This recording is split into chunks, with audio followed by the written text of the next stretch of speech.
It's time for Recipe of the Day. Summertime is grilling time, and grilled chicken is perfect for a Sunday dinner. And I'll tell you, I was just at Aldi and I got one of those big bags of chicken leg quarters, which is why I decided I needed to tell you about this. Grilling the chicken leg quarters is so perfect when you get that big bag of them because you can fit so many of them on the grill, and then it's just a great like meal prep thing for the week. So I'm doing this today, and what I'm planning to do is have like 4 of them that'll be our dinner, and then the rest that are on the grill are going to be for having different things throughout the week. I'm not sure if I'll actually use them in a meal. They could end up in some kind of chicken burrito bowls.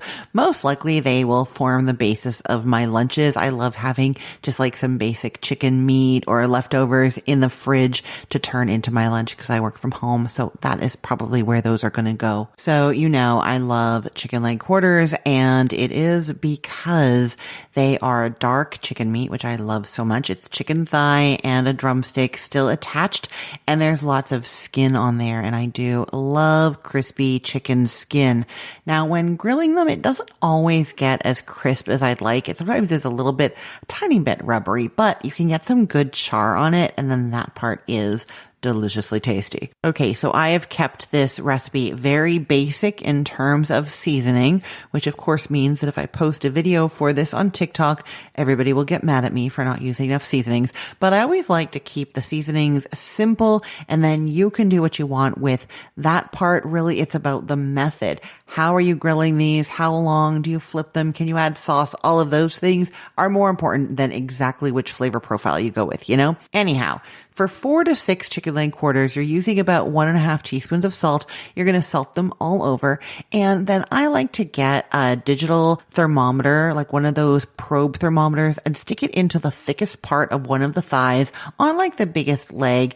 And then I can monitor how things are going with my digital reader on the outside and just have a good idea of how close to being done the chicken is while it's cooking. If you don't have that, I'm going to give you some times anyways, and then you're just going to have to cut into one towards the end and make sure it's done, you know? Okay, so for these chicken leg quarters, we are doing them the entire time on the grill, and we're essentially using the grill as an oven, which if you heard me talking yesterday on the longer Saturday episode of this show, you know that my air conditioning is broken right now.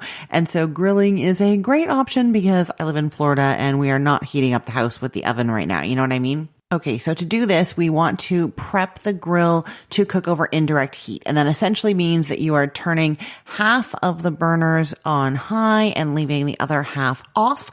And then we're going to cook on the half that is turned off. And you're going to want the internal temperature of that grill when it's closed to be at about 400 degrees Fahrenheit. 350 to 400 is going to be perfect. So get that grill prepped in that way for indirect cooking.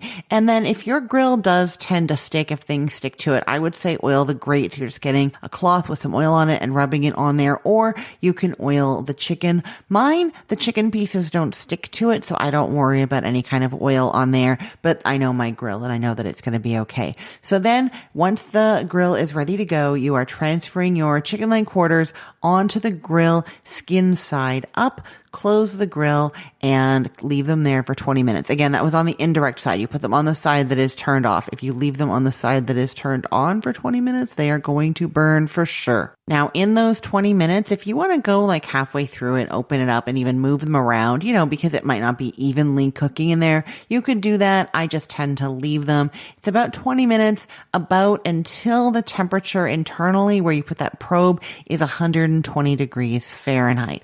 At that point, you're going to flip them over so that they are skin side down, close the grill again. They are still over indirect heat, close the grill again, and cook for another 20 minutes. Now, after that second 20 minutes is when you would add sauce if you want to add sauce. So then you're going to flip them back up, skin side up again, and you're going to baste with barbecue sauce, honey mustard, whatever it is you're putting on there. They are still staying over indirect heat, and you're closing the grill and letting them cook until the internal temperature is 165 degrees Fahrenheit. That's going to be about 10 minutes more. If you don't have a thermometer to know for sure, you're going to cut into a thick piece there and make sure that it's no longer pink inside. and they are essentially done at this point. I will say though, if you do want that little bit of extra crispiness, a little bit of char on the skin, once it's at temperature, once it's at the 165 or like close to it, you can flip the chicken over skin side down onto the hot side of the grill. So where those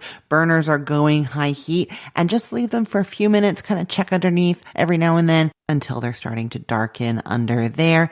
Then transfer them to a serving platter. And I do think it's good to let them rest for 5 to 10 minutes before serving, just because they're so hot. The juices are going to be kind of spattering everywhere when you cut into them. But 5 to 10 minutes by the time you get them onto a serving platter, take them into the kitchen, get everybody sort of seated and everything else out. That kind of is your 5 to 10 minutes, right? So you don't need to like set them down off to the side.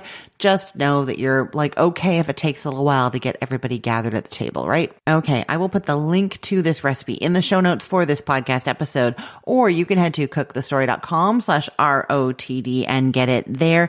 Everything there is arranged by date, so it's helpful to know that today is August 11th of 2024. While you are over there, you can also subscribe to this show if you don't already. So if you want to listen on Apple Podcasts, Spotify, YouTube, just go over there, cookthestory.com/ROTD while you're on your phone, and then you click on those buttons and that will take you there so you can follow or subscribe the show, and then it'll be in your podcast feed every day because there's a new episode every single day.